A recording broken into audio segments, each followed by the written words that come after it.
The Vedas teach that the soul is divine, only held in the bondage of matter. Perfection will be reached when this bond will burst, and the word that they use for it is therefore mukti, freedom. Freedom from the bonds of imperfection, freedom from death and misery.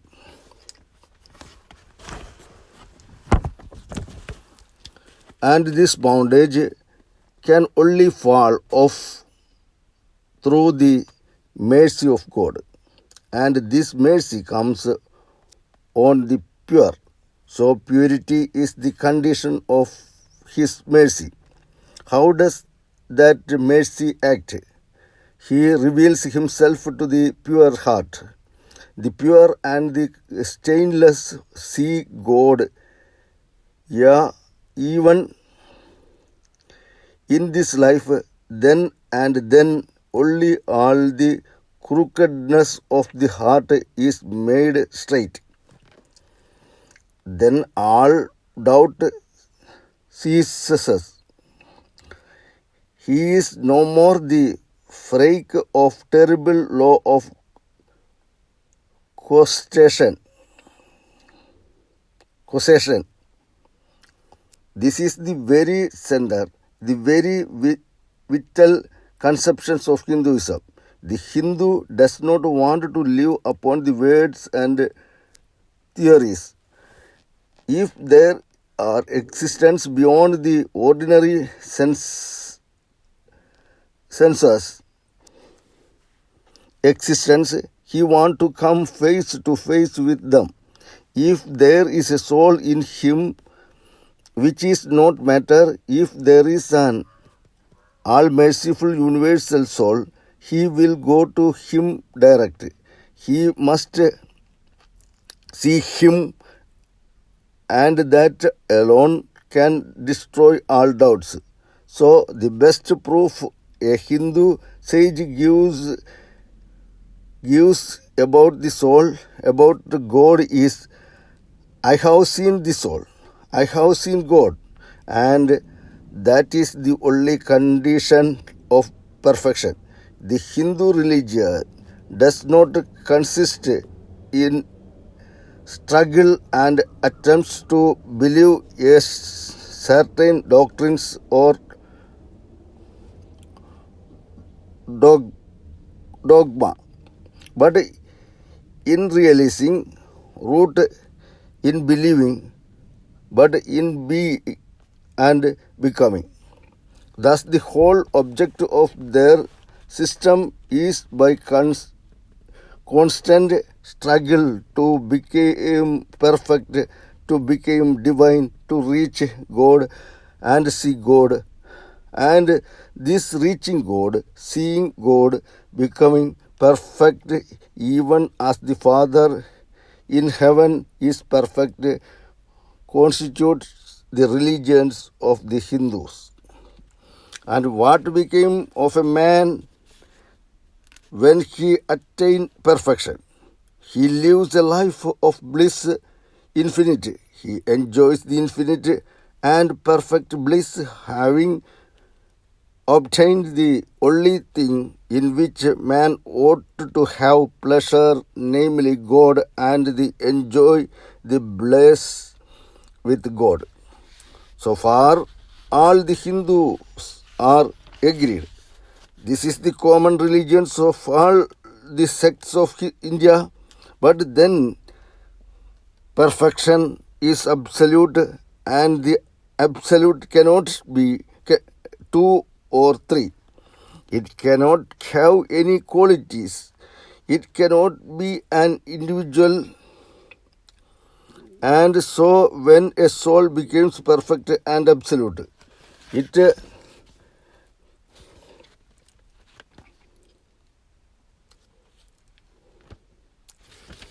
it must become one with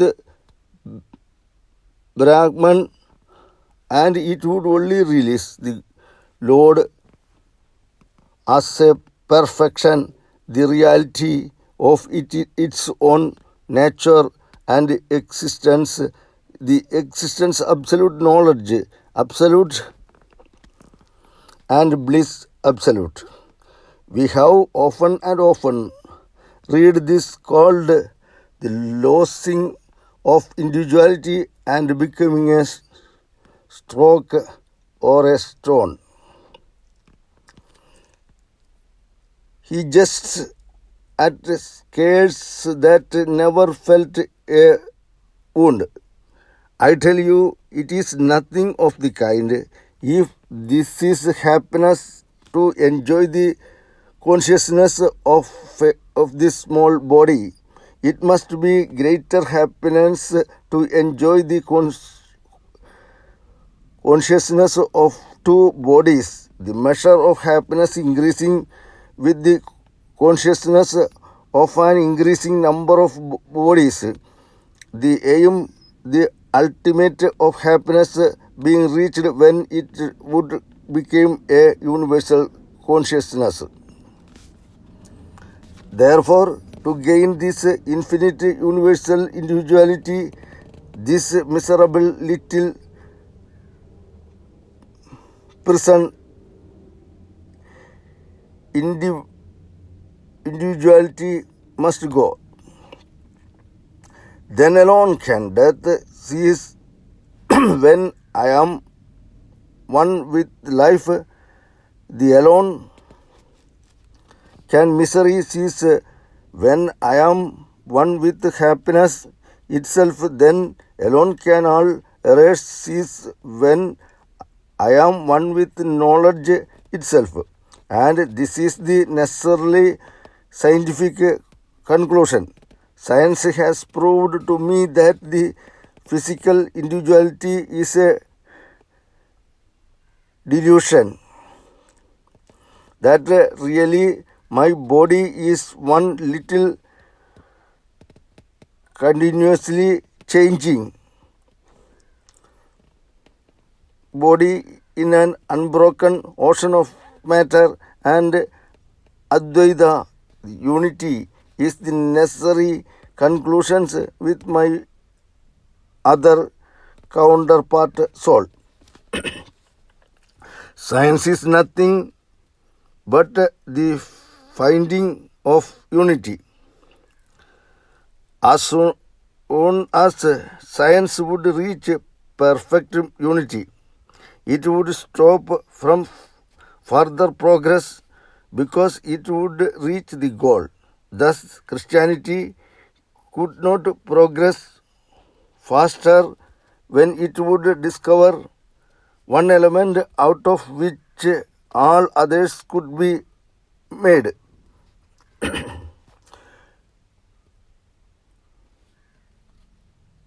5, 6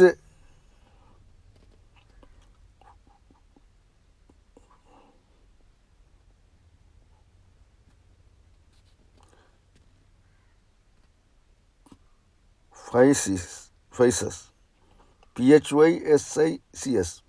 Phases would help stop when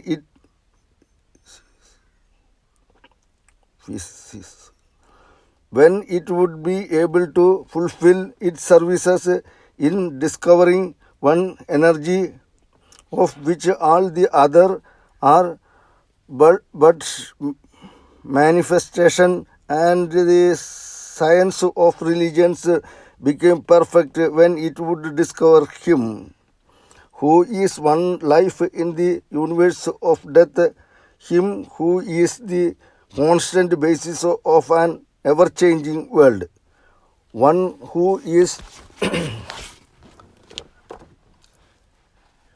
the only soul of which all souls are but delusive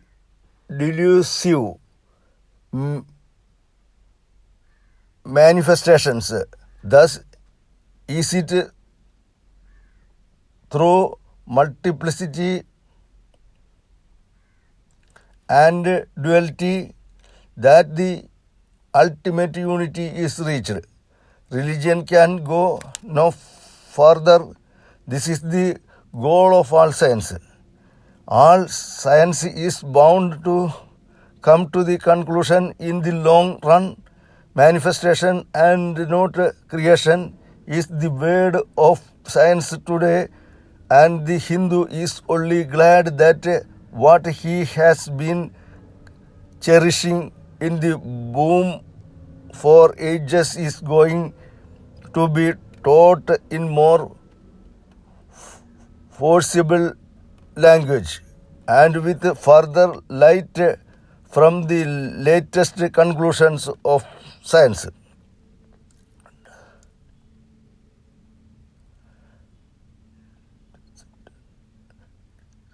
Descend, we now from the aspirations of philosophy to the religions of the ignorant. At the very outset, I may tell you that there is no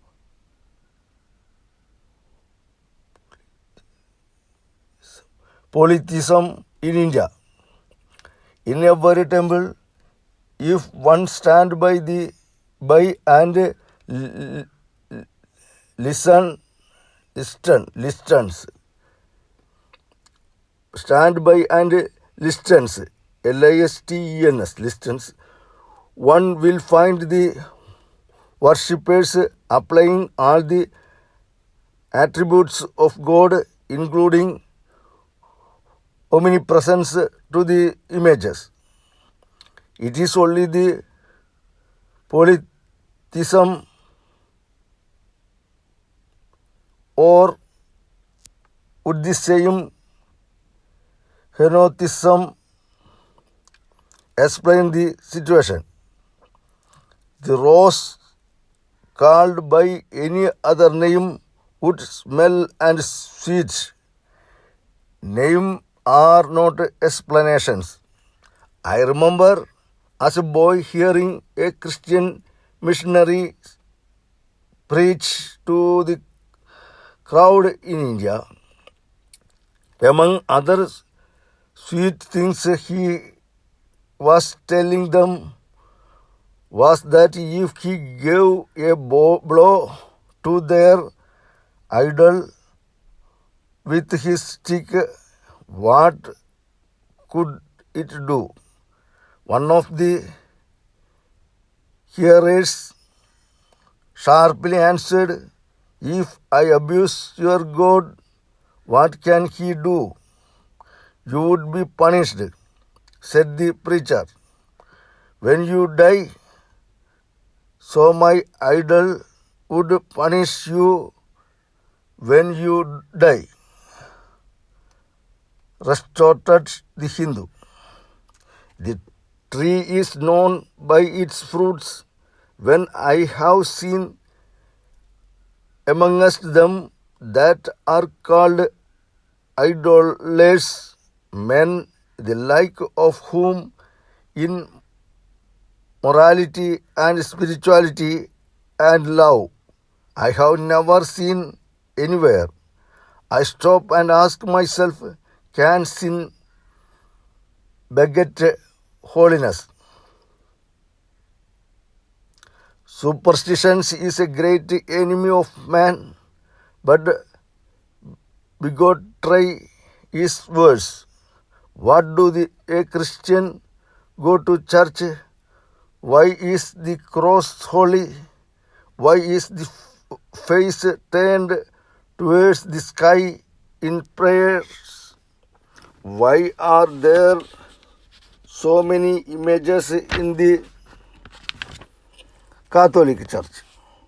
Why are there so many images in the minds of Protestants when they pray?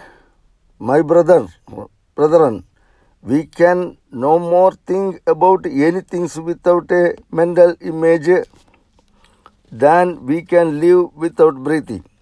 By the law of the association, the material's image calls up the material idea and vice versa. This is why the Hindu use an external symbol when he worships. He will tell you it helps to keep his mind fixed on the being to whom he prays. He knows as well as you do that the image is not God, is not omnipresent. After all, how much does omnipresence means to almost the whole world? It stands merely as a word, a symbol. Has God superficial area?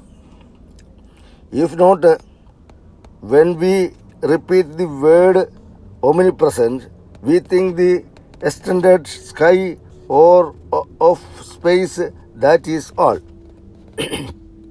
As we find that somehow or other, by the law of our mental constitution, we have to associate our ideas of infinity with the image of the blue sky or of the sea, so we naturally connect our ideas of wholeness with the images of a church, a mosque, or a cross. The Hindu have associated the idea of wholeness, purity, truth, omnipresence, and such other ideas with different images and forms. But with this difference is that while some peoples devote their whole lives to their idol of a church and never rise higher, because with them religion means an intellectual assent to a certain doctrines and doing good to their fellows. The whole religions of the Hindu is centered in realization. Man is to become divine by releasing the divine.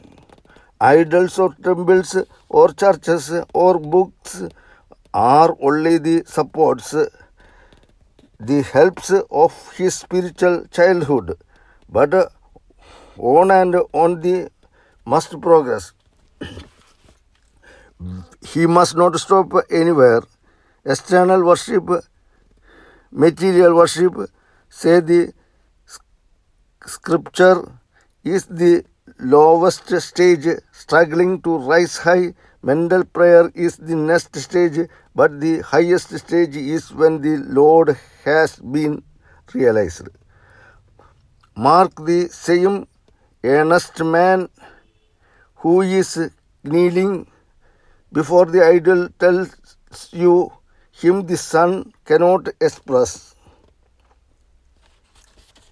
nor the moon or the stars, the lightning cannot express him, nor what we speak of as fire, though him they shine.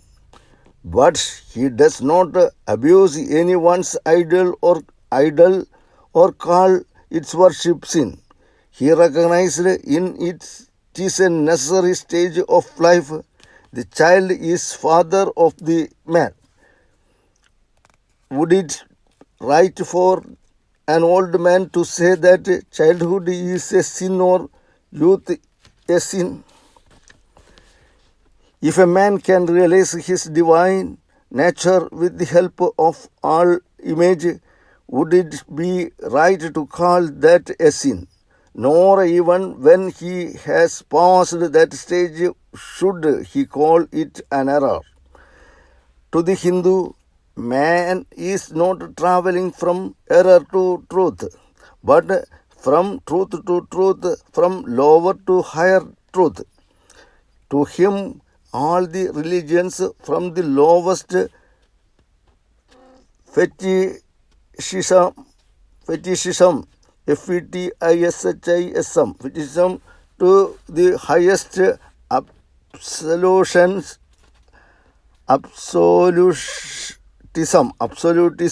absolutism means so many attempts of the human souls to grasp and realize the infinite, each determined by the conditions of its birth and the associations, and each of these marks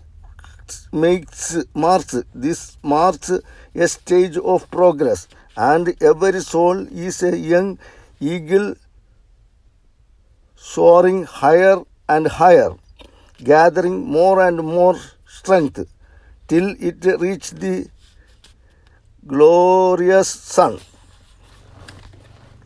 Unity in variety is the plan of nature, and the Hindu has recognized it. Every other religion lays down certain fixed dogmas and tries to face society to attempt them. It places before the society only one coat which must fit Jack and John and Henry, all alike. If it does not fit John or Henry, he must go without a coat or cover his body. The Hindu have discovered that the absolute can only be realized or thought of or stated through the relative and the images, crosses and crescents are simply so many symbols, so many pegs to hang the spiritual ideas on. It is not that this help is necessary for everyone, but those that does not need it have no right to say that it is wrong, nor is it compulsory in Hinduism. One thing I must tell you, idolatry in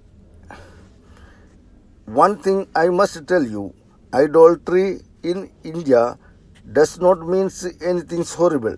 It is only the mother of harlots.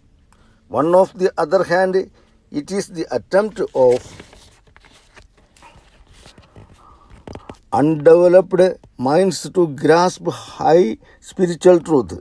The Hindus have their faults, they sometimes have their exceptions, but mark this, they are always for punishing their own bodies and never for cutting the throats of their neighbors. If the Hindu fanatic burns himself on the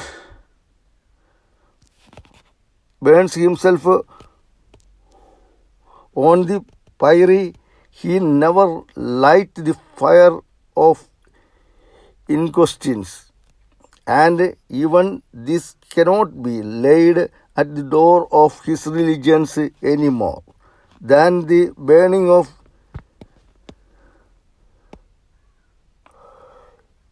witches can be laid at the door of Christianity.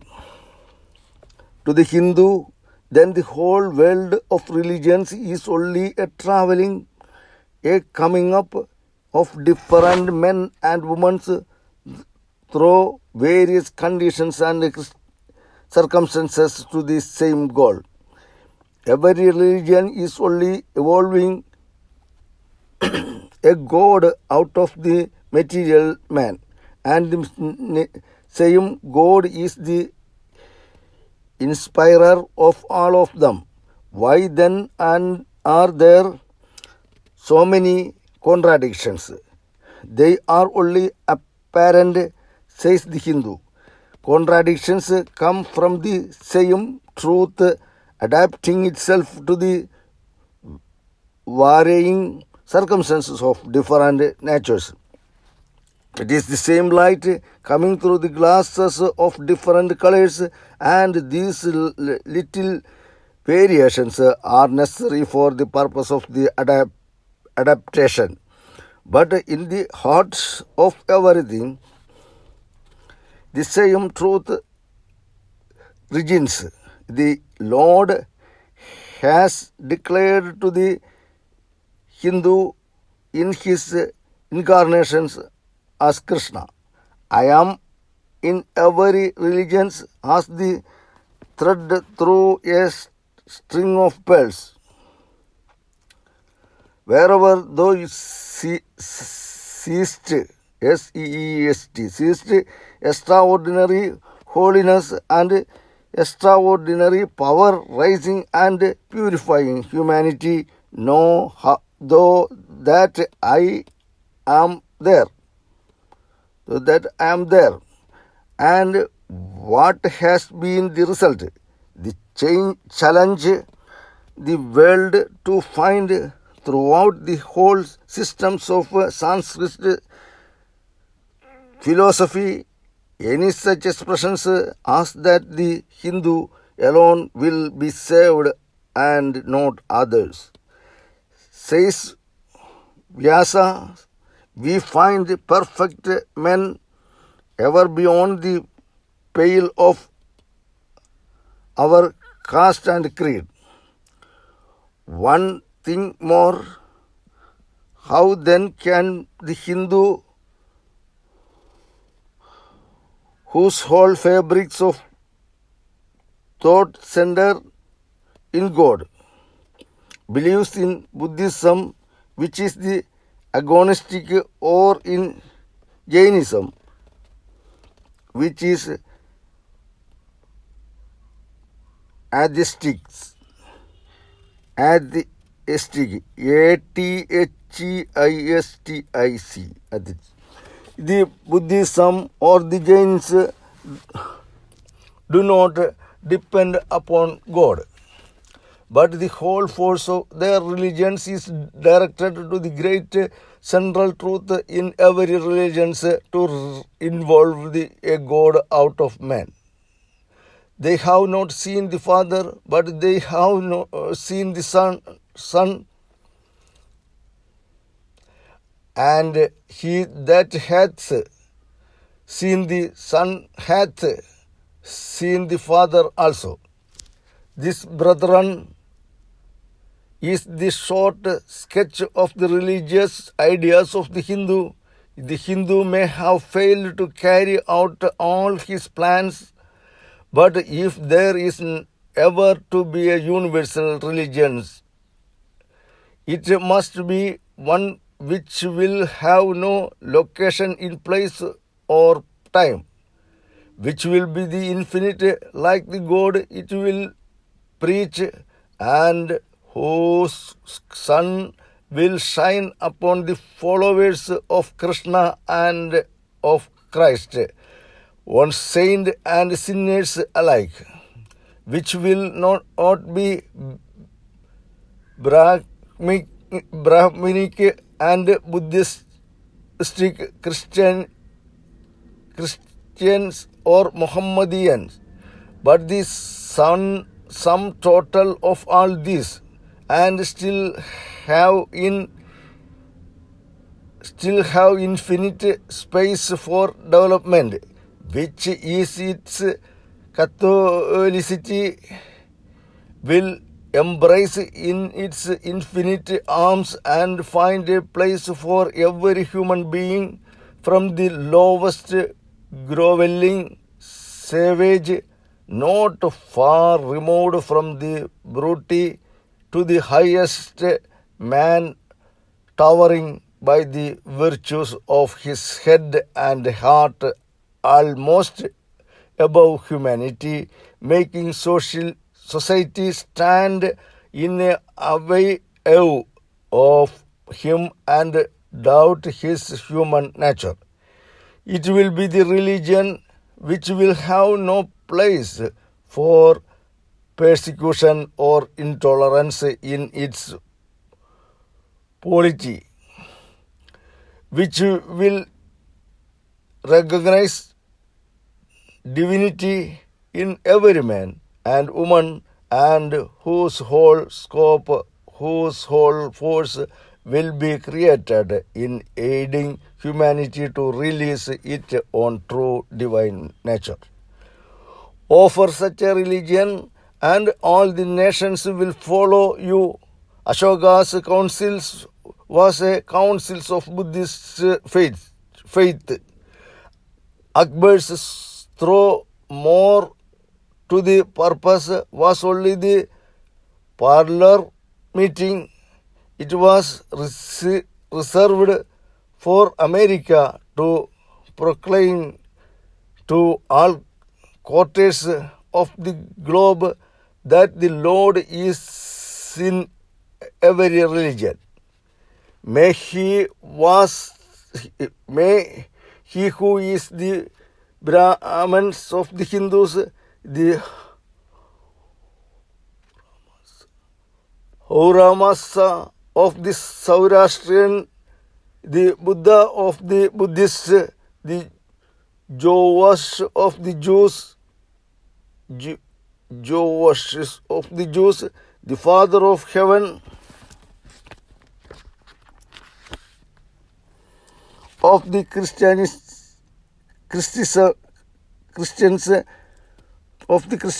give strength to you to carry out your noble idea. The stars arose in the east. It traveled steadily towards the west, sometimes diamid and sometimes effulgent, till it made a circuit of the world, and now it is again rising on the very horizon of the east. The boundaries of this snap a thousandfold more effulgent that it ever was before. Hail Columbia, motherland of liberty. It has been given to these who never dipped her hand in her neighbor's blood, who never found out that the shortest way of becoming rich was by robbing one's neighbors.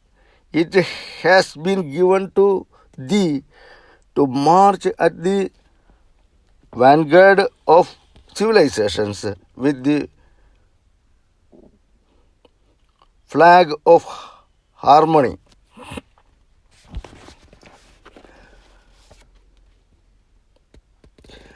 Religion, not the crying need of India. 20th September 1893. Christians must always be ready for a good Christianism, and I hardly think that you will mind if I make a little Christianism. Your Christians who are so fond of sending out missionaries to save the soul of the heathen, why do you not try to save their bodies from starvation? In India, during the terrible famines, thousands, thousands died from hunger, yet you Christians did nothing.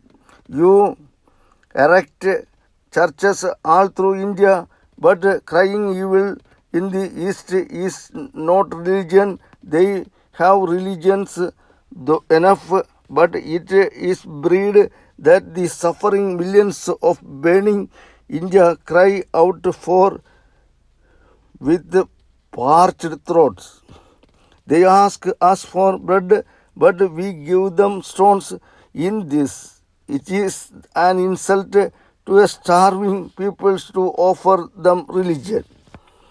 It is an insult to starving man to reach him metaphysics. In India, a priest that preached for money would lose cast and be spat upon by the people. I can here to seek aid for my impoverished people,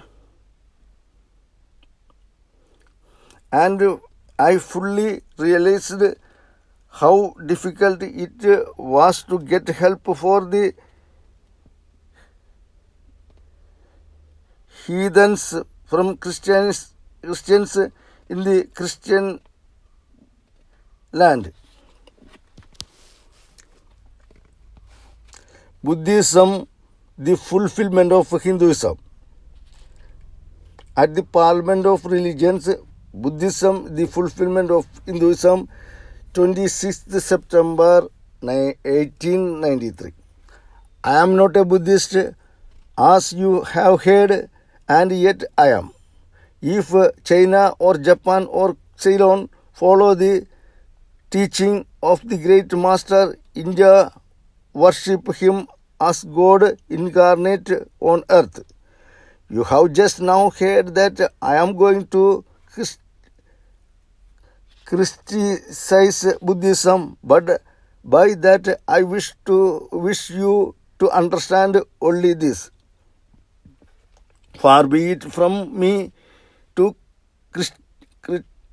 criticize him whom I worship as God incarnate on earth.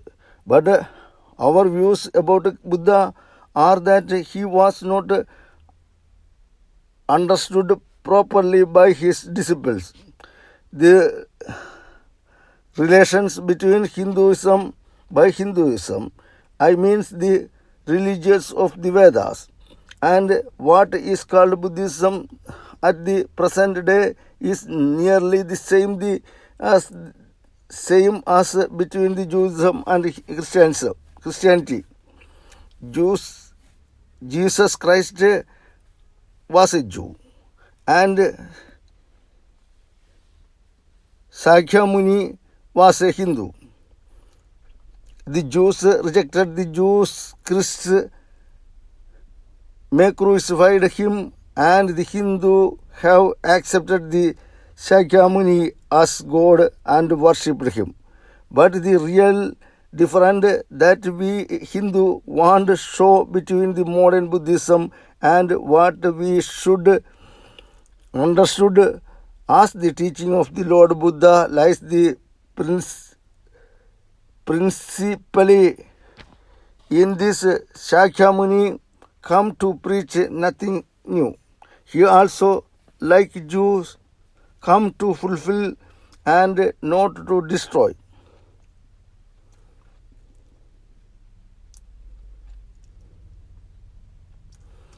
Only in the case of the Jews, Jesus, it was the old people, the Jews, who did not understand him, while in the case of the Buddha, it was his own followers who did not realize the import of his teaching. As the Jew did not understand the fulfillment of the Old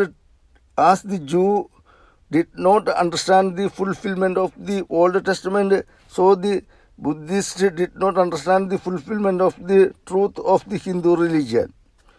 Again, I repeat, Sakyamuni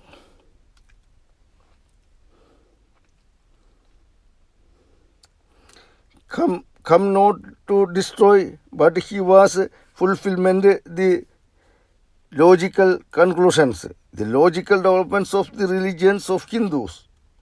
The religions of Hindu is divided into two parts, the ceremonial and spiritual. The spiritual portion is specially studied by the monks.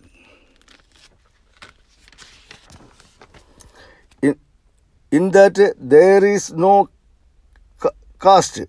The man from the highest caste and the man from the lowest may become the monk of India, and the two castes became equal.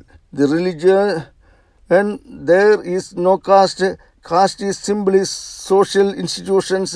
Shakyamuni himself was a monk, and it was his glory that he had the large heartness to bring out the truth from the hidden Vedas and throw them broadcast all over the world. He was the first being the world who brought missionarizing into the practice. Nay, he was the first to conceive the idea of proselyte or proselytizing, proselytizing.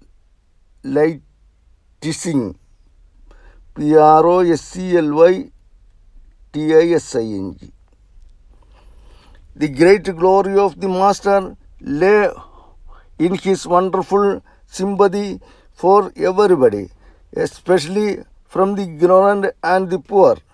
Some of the disciples were Brahmins, who, when Buddha was teaching, Sanskrit was no more the speaking language in India. It was then only in the books of the learned. Some of the Buddha's Brahmins disciples wanted to translate his teaching into Sanskrit, but the distinctly told them, I am for the poor, for the people, let me speak in the tongue of the people. And so to this day the great bulk of his teaching are in the vernacular of that day in India.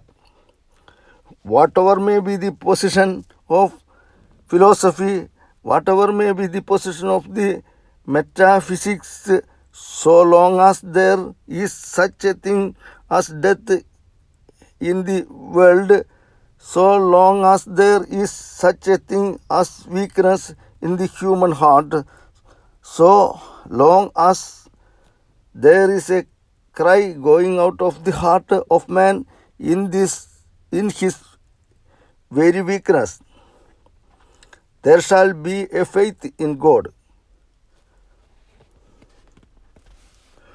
On the philosophical side of the disciples of the great Master dashed themselves against the eternal rock of the Vedas and could not crush them, and on the other side they took away from the nation that eternal God to which everyone, man or woman, clings so fondly. And the result was the Buddhism had to die a natural death in India. At the present day, there is not one who calls oneself a Buddhist in India, a land of its birth.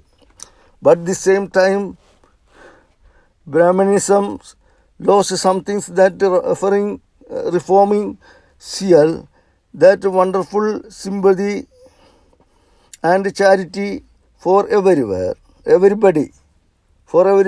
that wonderful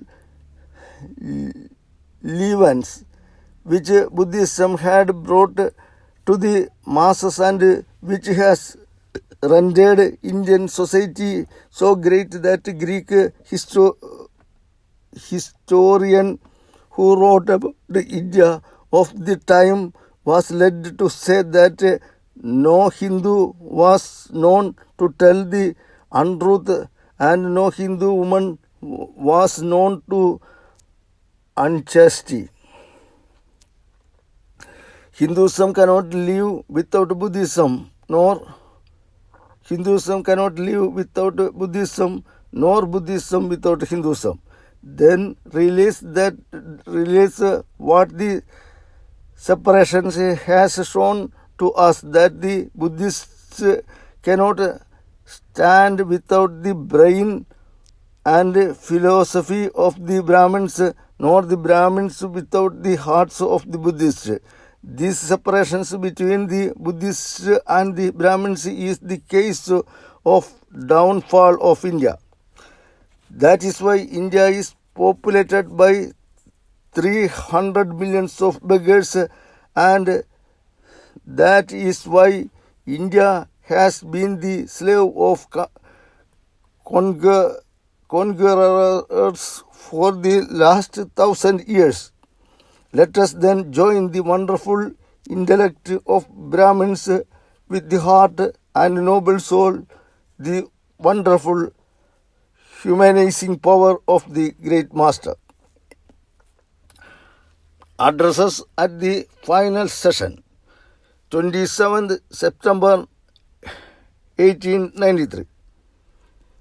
The world's of parliaments of religions has become an accomplished fact, and the merciful Father has helped those who labored to bring it into existence and crowned with success their most unfinished labor. My thanks to those noble souls who large hearts and love of truth first dreamed this wonderful dream and then realized it. My thanks to the shower of liberal sentiments that has overflowed this platform. My thanks to this enlightened audience for their uniform kindness to me and for their appreciations of every thought that tends to smooth the friction of religion. A Jew jarring notes were hearts from time to time in this harmony. My spiritual thanks to them, for they have by their striking contract made general harmony the sweeter. Much has been said to the common ground of religious unity. I am not going just now to venture my own theory, but if anyone here hope that this unity will come by the triumph of any one of the religions and the destructions of the other, to him I say, brother, yours is an impossible hope. Do I wish that the Christians would become Hindu? God forbid. I wish that the Hindu or Buddhist would become Christian. God forbid. The seed is put in the ground, and the earth and air and water are placed around it. Does the seed become the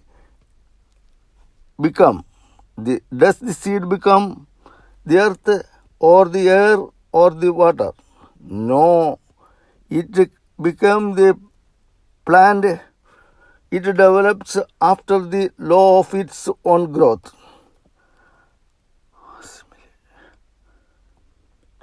Assimilated the air, the earth, and the water, converts them into plants, substance, and grows into a plant.